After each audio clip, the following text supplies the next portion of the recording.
Got some reporting on some big stock trades from Speaker Nancy Pelosi. This is from Unusual Whale Stock on Twitter. Okay, so this is actually pretty significant. She just exercised 10 million in Microsoft shares that was back in mid-March. Then, lo and behold, Microsoft landed this blockbuster $22 billion contract with the military.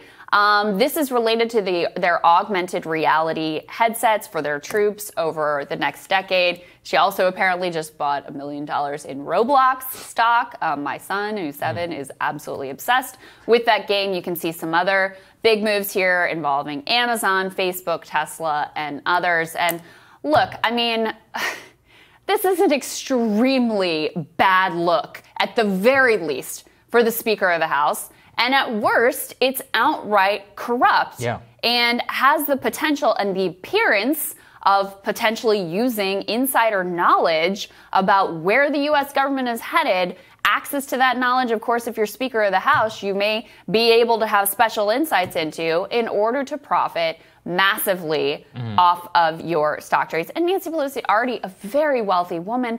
Why are members of Congress allowed to trade stocks while they're holding public office? We covered this on the Republican side at the beginning of COVID. You had David Perdue. You had them saying to the public, like, oh, this is fine and Trump's got it under control, no problem. Meanwhile, they're dumping stocks left and right or buying stocks in things that they know are going to benefit from potential coronavirus. Again, they haven't been charged with any of this, but even the appearance of it, it is just so disgusting. Kelly Loeffler, all of that. Full disclosure, I also bought some Roblox shares on the IPO. Big believer in the company. My son is truly obsessed with the game. Like I've said, put forward. Okay, that out of the way. Now look, if you look at what happened here, the Pelosi family buys these on March 19th. March 31st, Microsoft scores a $22 billion deal over 10 years, which obviously affects the stock price. Now, as Ryan Grimm has pointed out here, which is that, well, if she had insider information, it's illegal. But if she didn't, it's not, because Congress writes their own laws about what they're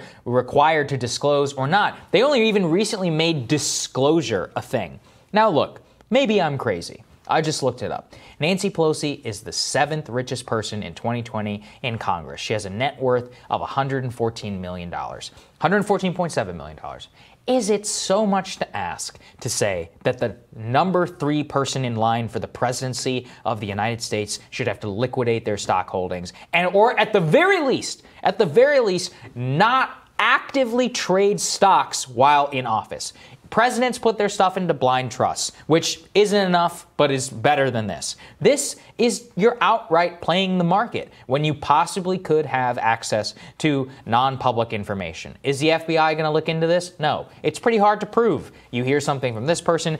I mean, this person is involved in writing the NDAA. This person is involved in writing the laws and the grants, which would benefit all of this. So once again, maybe I'm nuts. I just think that this is completely undermines trust in the system. Who knows if it's illegal? We'll have absolutely no idea, but it's awful convenient, right, in order to see how much money these people... Do you really need the money? No, you don't. You have $100 million, and you're like 80 years old. Like, it's enough. Right, cool. Exactly. And also, look, the American people aren't stupid. They see the way that members of Congress come in already pretty well off, and they leave office extraordinarily wealthy. And they want to know what's going on with that. Are they just geniuses who happen to be like stock trading savants, business savants, who are able, while they're in office, to just make all these genius trades? Or is there something else going on there? And listen, especially when you're Speaker of the House, you got your hands in every single aspect of our society and our economy. This is almost like in her defense, there's almost no trades she couldn't make that you couldn't look at and go like, yeah, but you weighed in on this bill, or you could have potentially had insight into what was going on there. And that's exactly the problem.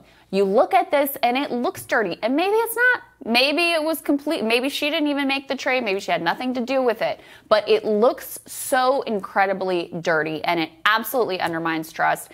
It's the fact that, they also, while they're in office, I actually think that this is a huge deal. They're all positioning themselves and posturing for their post-office gig in corporate America, however they're planning on cashing in. That really impacts the votes that they take and the bills that they push while they're in that public office. All of this crap needs to be completely quashed. And every single time that a president or someone comes in as a reformer claiming they're going to clean up the system, it all comes to naught. Biden did the same thing. I mean, Trump is like an obvious example. He was the worst of all time after all of his, drain the swamp crap.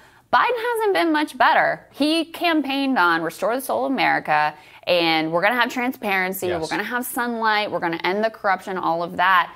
Those ethical reforms have basically fallen by the wayside. We've seen precious little of a change in course from certainly the Obama years or even the Trump years. They instituted this technical ban on lobbyists serving in the administration, which they tried to get Neera Tanden to be the one to grant waivers on. Unfortunately, she was not ultimately confirmed.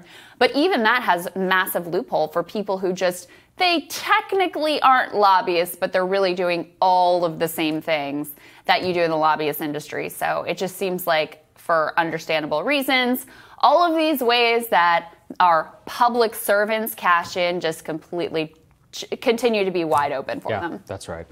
Tomorrow on Rising, All-Star panelists Michael Starr Hopkins, Marsha Kosloff, they're going to be here for Team Rising. That's right, and Brianna Joy Gray and New York State Assembly member Ron Kim. He's going to join us. Remember to hit the subscribe button. Don't miss any of our videos. Don't forget to like and share as well, and we will see you all tomorrow. Have a good one, guys.